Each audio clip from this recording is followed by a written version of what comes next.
रहीम। हम डिस्कस कर रहे हैं इन्फिनिट सीरीज़। उसका लेक्चर हमारे पास है 27। हमारे पास फर्स्ट थ्योरम है, if the series 1 to infinity A N converges if limit N approach infinity A N is equal to 0। देखिए हमारे पास है कि limit N approaches to infinity A N. देखिए ये हमारे पास क्या है, एन टर्म। आपके पास जो क्योंकि इन्फिनिट सीरीज़ है, एन क्या है, very large number, N approaches to infinity. अगर तो आंसर 0 आएगा, हमारे पास जो सीरीज़ है वो कन्वर्ज करेगी।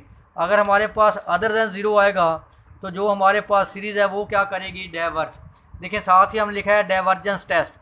If n approach infinity A n not equal to other than 0 होगा, then series 1 to infinity A n diverge.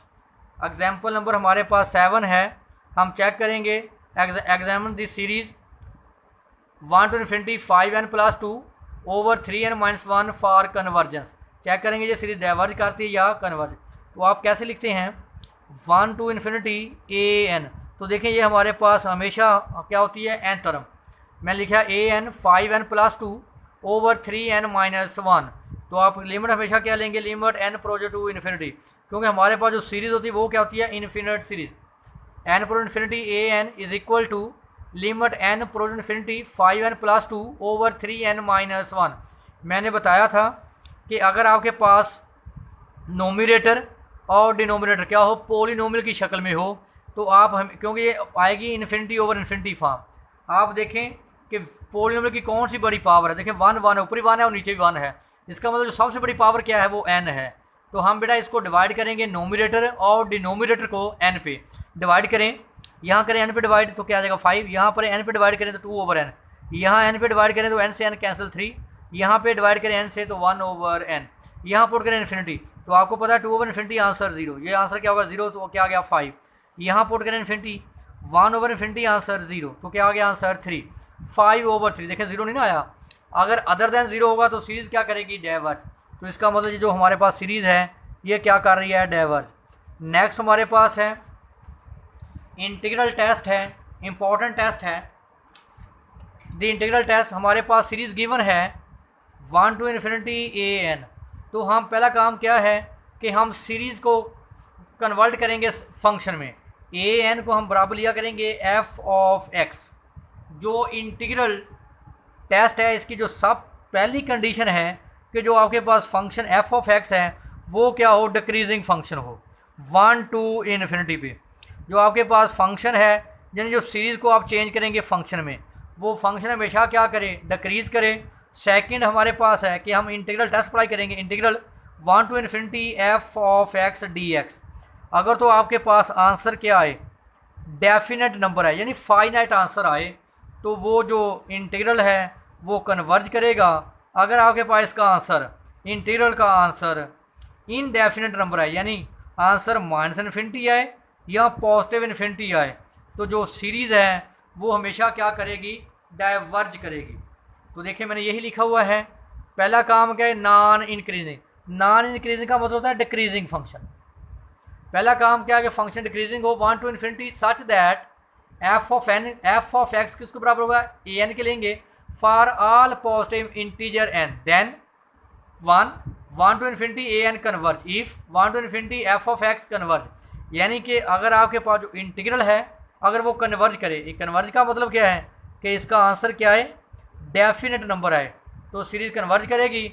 अगर इसका आंसर इनडेफिनेट नंबर आए, यानी माइनस इन्फिनिटी आए या पॉजिटिव इन्फिनिटी आए, तो जो सीरीज़ है वो क्या करेगी, डाइवर्ज।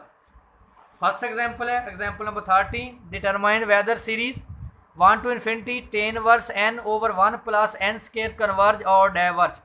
पहला काम क्या था कि हम ए एन को बराबर लेंगे एफ ऑफ एक्स के। तो देखिए मैंने एफ ऑफ एक्स लिखा, tan inverse x over 1 + x²। तो हम इसको क्या करेंगे, डिक्रीजिंग साबित करेंगे।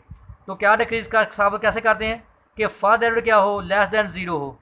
अगर आपके पास फर्स्ट डेरिवेटिव लेस देन 0 हो, यानी नेगेटिव हो, तो फंक्शन क्या होता है, डिक्रीज करता है।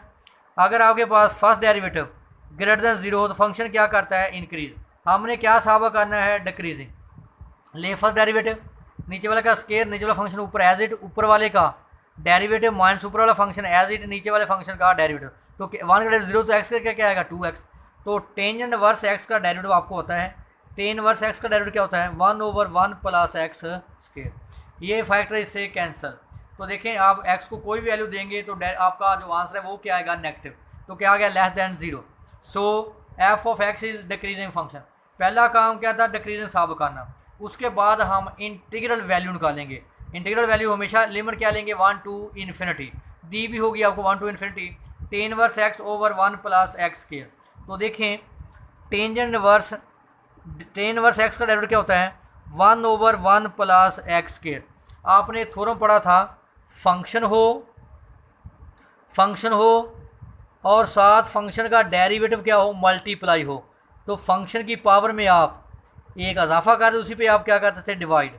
अब आप देखें ये आपके पास फंक्शन है और ये उसका क्या है डेरिवेटिव। तो देखें टेन इनवर्स एक्स का डेरिवेटिव क्या होता है 1/1 प्लस एक्स स्क्वायर। तो क्या करेंगे फंक्शन क्या है टेन इनवर्स एक्स, तो फंक्शन की पावर में एक इजाफा देखें पावर 2/2। तो ये भी आपने पढ़ा था कि अगर अपर लिमिट क्या है इन्फिनिटी तो इसको आप क्या करें लिमिट में चेंज कर दें। लिमिट टी प्रोचर टू इन्फिनिटी क्या आएगा 1 to t f of x. तो देखें मैंने लिमिट क्योंकि इसकी लिमिट क्या है इन्फिनिटी है तो मैंने उसको क्या चेंज कर दिया, उसकी जगह पे मैंने क्या ले लिया T. Limit T प्रोचर to infinity तो क्या देखें आएगा टी। ये फंक्शन है उसका डायरेक्ट फंक्शन की पावर में इजाफा उसी पे डिवाइड। क्या पुट करते हैं अपर लिमिट पुट करें एक्स की जगह पे टी, फिर लोअर लिमिट पुट करें 1।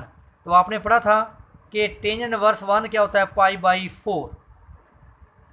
यहाँ अब टी किसको अप्रोच करता है इन्फिनिटी को, तो आपने पढ़ा था कि टेन इनवर्स इन्फिनिटी क्या होता है π/2। ऊपर उसका क्या है स्केयर, इसका स्केयर लें π/2 का तो π²/4/2 आ जाएगा ये वाला 2। टेन इनवर्स 1 क्या होता है π/4, उसका स्केयर लेंगे तो π²/16 आएगा π²/16/2।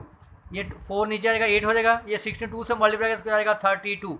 इसका एलसीएम लिए तो आंसर आएगा 3π²/32। तो देखें इसका आंसर क्या है डेफिनेट नंबर। तो मैंने बताया था कि अगर आंसर डेफिनेट नंबर आए तो वो सीरीज़ क्या करेगी कन्वर्ज। देखें ये इंटीग्रल का आंसर क्या है फाइनाइट। अगर इंटीग्रल का आंसर फाइनाइट है तो सीरीज़ क्या करेगी कन्वर्ज। नेक्स्ट हमारे पास example very very important example है। तो ये सीरीज़ आप लोगों ने ज़ुबान में भी याद रखनी है। एलर सीरीज़ क्या है Euler series 1 to infinity 1/n square 1/1 का स्केयर प्लस 1/2 का स्केयर प्लस 1/3 का square plus up to so on 1/n का square plus up to so on. देखें ये हमारे पास है एलर सीरीज 1/n स्केयर। तो आपने इसको ज़ुबानी याद रखना है। तो यहाँ पे हम अप्लाई करेंगे इंटीग्रल टेस्ट। तो पहला काम क्या है कि एफ ऑफ ए एन को हम लेंगे एफ ऑफ एक्स के बराबर। तो देखिए हमारे पास एफ ऑफ एक्स क्या है 1/x स्केयर। इसका डेरिवेटिव लें। जब आप इसका डेरिवेटिव लेंगे तो देखिए ऊपर जाकर क्या हो जाएगा पावर माइनस लें -2 पावर शुरू में उसकी पावर 1 कम -3। तो ये नीचे आकर क्या हो जाएगा पॉजिटिव।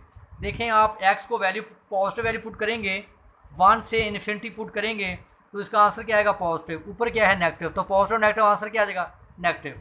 तो इसका मतलब हमारे पास क्या आ गया फर्स्ट डेरिवेटिव क्या आ गया लेस देन 0, यानी फर्स्ट डेरिवेटिव हमारे पास क्या आ गया नेगेटिव। तो इसका मतलब फंक्शन क्या कर गया डिक्रीज। पहली कंडीशन चेक करने के लिमिट है 1 टू इन्फिनिटी 1/x के डी है। देखें यहाँ लिमिट क्या है इन्फिनिटी है तो मैंने उसको लिमिट की फॉर्म में चेंज किया। लिमिट टी पर इन्फिनिटी 1 टू टी एक्स की पावर में देखिए पावर ऊपर जाकर क्या हो जाएगी -2 dx। तो जब इंटीग्रेट करेंगे तो पावर में एक इजाफा -1/। तो ये नीचे आकर क्या हो जाएगी पावर क्या हो जाएगी positive 1/x। Upper limit minus lower limit. देखें टी किसको अप्रोच करता है इन्फिनिटी को, यहाँ पुट करें इन्फिनिटी तो 1/इन्फिनिटी क्या हो जाएगा 0। तो -1 क्या हो गया +1। अब आप देखें इसका आंसर क्या आया डेफिनेट नंबर। तो ये सीरीज़ क्या करेगी हमेशा कन्वर्ज। तो इसका मतलब है कि जो हमारे पास एलर सीरीज़ है या आप ज़ुबानी याद कर लें, जो हमारे पास एलर सीरीज़ है 1 टू इन्फिनिटी 1/n स्केयर ये हमेशा क्या करेगी कन्वर्ज। आगे हमारे पास एक और एग्जांपल है नंबर 6 है। वेरी वेरी इंपॉर्टेंट एग्जांपल है। इस सीरीज़ का नाम है the harmonic series. Test of convergence of the harmonic series 1 to infinity 1/n 1 plus 1/2 plus 1/3 plus up to so on 1/n। तो देखें ये जो सीरीज़ है 1 टू इन्फिनिटी 1/n तो इसको हम बोलते हैं हार्मोनिक सीरीज़। ये भी सबको ज़ुबानी आना चाहिए। तो इस पर हम अप्लाई करेंगे इंटीग्रल टेस्ट। तो पहले क्या है कि हम ए एन को लेंगे एफ ऑफ एक्स के बराबर। दूसरी कंडीशन क्या है कि हम जो फंक्शन है उसको साबित करें डिक्रीज, यानी एफ डैश ऑफ एक्स हमारे पास क्या है लेस देन 0। उसके बाद हम लगाएंगे इंटीग्रल टेस्ट। अगर तो आंसर फाइनाइट आएगा यानी डेफिनेट नंबर आएगा तो सीरीज़ कन्वर्ज करेगी, अगर इनडेफिनेट नंबर आएगा तो ये सीरीज़ डाइवर्ज करेगी। तो देखिए मैंने इसको किसके बराबर ले लिया, एफ ऑफ एक्स के, 1/x। डेरिवेटिव लें इसका, पावर पे जाकर क्या जो -1, डेरिवेटिव लें, पावर शुरू में उसकी पावर ए कम, तो नीचे अगर हो जाएगी -1/x के। देखिए यहाँ आप x की वैल्यू 1 से लेकर पॉजिटिव इन्फिनिटी तक कोई भी पॉजिटिव पुट करें तो आंसर क्या आएगा, पॉजिटिव। तो साथ क्या है, नेगेटिव। पॉजिटिव नेगेटिव आंसर हमेशा क्या आएगा, नेगेटिव, लेस देन 0। तो इसका मतलब फंक्शन क्या कर गया, डिक्रीज। जब फंक्शन आपके पास डिक्रीज कर दे तो फिर आप अप्लाई करें integral test, 1 to ∞ f of x. देखिए 1 to ∞ एफ ऑफ एक्स हमारे पास क्या है, 1/x। इसको चेंज कर दे लिमिट में, क्या लिखेंगे, limit t approach to infinity, तो इन्फिनिटी जगह पे क्या आ जाएगा t, limit t approach infinity 1 to ∞ 1/x dx। तो आपने पढ़ा था कि log ऑफ x का डेरिवेटिव क्या होता है, 1/x। तो 1/x की इंटीग्रेशन क्या होगी, नेचुरल log ऑफ x। तो ये हमारे पास आ गया natural log of x। Upper limit put करें log of t minus log of 1, तो यहाँ पुट करें आप इन्फिनिटी, t किसको अप्रोच करें, इन्फिनिटी को। तो आपको पता है कि log ऑफ इन्फिनिटी क्या होता है, आंसर इन्फिनिटी। तो हमारे पास जो आंसर वो क्या आ गया, इनडेफिनेट नंबर। तो इसका मतलब ये सीरीज़ हमेशा क्या करेगी, डाइवर्ज। अब आप लोग ये फॉलो कर लें कि जो एलर सीरीज़ थी, एलर सीरीज़ 1 to ∞ 1/n², ये हमेशा कन्वर्ज करेगी। जो हार्मोनिक सीरीज़ है, हार्मोनिक सीरीज़ थी 1 to ∞ 1/n, तो ये क्या करती है, डाइवर्ज। नेक्स्ट हमारे पास एक और एग्जांपल नंबर 12 है, वेरी वेरी इंपॉर्टेंट, दी हाइपर हार्मोनिक सीरीज़। ये क्या है, 1 to ∞ 1/n की पावर p, 1/1 की पावर p प्लस 1/2 की पावर p प्लस 1/3 की power p plus up to so on. तो इस पे भी हम क्या अप्लाई करेंगे, इंटीग्रल टेस्ट। पहला काम क्या है कि an को हम बराबर लेंगे f ऑफ x के। तो ये हमारे पास क्या होगा, f ऑफ x 1/x की पावर p, इसका डेरिवेटिव लें, इसको ऊपर ले जाएं, x की पावर क्या होगा, -p, डेरिवेटिव लें x की पावर -p, पावर शुरू में उसकी पावर एक -p -1, माइनस को नीचे पॉजिटिव का लें, p की पावर +1। देखें आप x को कोई भी वैल्यू दें 1 से लेकर इन्फिनिटी तक, तो इसका आंसर क्या आएगा, पॉजिटिव। ऊपर क्या है, नेगेटिव। पॉजिटिव नेगेटिव आंसर हमेशा क्या आएगा, नेगेटिव। क्या आएगा, लेस देन 0। इसका मतलब ये फंक्शन क्या कर रहा है, डिक्रीज। उसके बाद हम अप्लाई करेंगे इंटीग्रल टेस्ट, क्या है, 1 to ∞ f of x. Limit हमेशा 1 to ∞, इसमें आप लेंगे टेस्ट में 1/x की पावर p, इसको ऊपर लेंगे, क्या आ जाएगी, पावर -p। तो पावर में एक इजाफा -p +1, उसी पे हम क्या करेंगे, डिवाइड। तो लिमिट, अपर लिमिट पुट करें, upper limit minus lower limit. तो हमने अब क्या अप्लाई की, upper limit minus lower limit. अब t किसको अप्रोच करता है, इन्फिनिटी को। तो वहाँ पे हम वही, हमारे पास कंडीशन आ जाएगी, अगर तो ये इसकी पावर, आपने वो पढ़ा था एलर सीरीज़, एलर सीरीज़ थी हमारे पास समेशन 1 to ∞ 1/n²। तो ये क्या करती थी, कन्वर्ज। फिर हमने पढ़ी थी हार्मोनिक सीरीज़, हार्मोनिक सीरीज़ क्या थी, 1 to ∞ 1/n। तो इसने क्या किया था, डाइवर्ज। अगर तो हमारे पास t की वैल्यू, अगर हम इसको नीचे लगा पॉजिटिव करूँ मैं, तो ये आएगी t की वैल्यू ये p -1। अगर तो हमारे पास जो t है इसकी वैल्यू 1 या 1 से छोटी, यानी देखो ना ये 1/n है ना, इसकी वैल्यू 1 या 1 से छोटी होगी तो ये डाइवर्ज करेगी। अगर हमारे पास जैसे ये n² है, अगर इसकी वैल्यू n² या स्केयर से बड़ी 3, 4, 5 कुछ होगी तो सीरीज़ हमेशा क्या करेगी, कन्वर्ट। तो देख लें मैंने लिखा हुआ है इफ़ p लेस देन 1।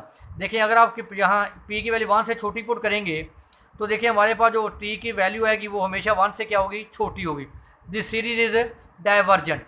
अगर आप p की वैल्यू 1 से बड़ी पुट करेंगे तो आप यहाँ पुट कर लेंगे, हमारे पास सीरीज थी 1 to ∞ 1/n की पावर p। अगर तो आप p की वैल्यू 1 या 1 से छोटी पुट करेंगे, 1 या 1 से छोटी पुट करेंगे, यानी ऐसे इन्फिनिटी अगर मैं 1 पुट तो 1 आएगा। अगर आप 1 से यानी पुट करें 1/2 पुट करें तो ये 1/2 आएगा। अगर और 1 से छोटी पुट कर लें n की पावर 1/3। अगर तो ये वैल्यू 1 से छोटी पुट करते जाएंगे तो सीरीज़ हमेशा क्या करेगी, डाइवर्ज करेगी।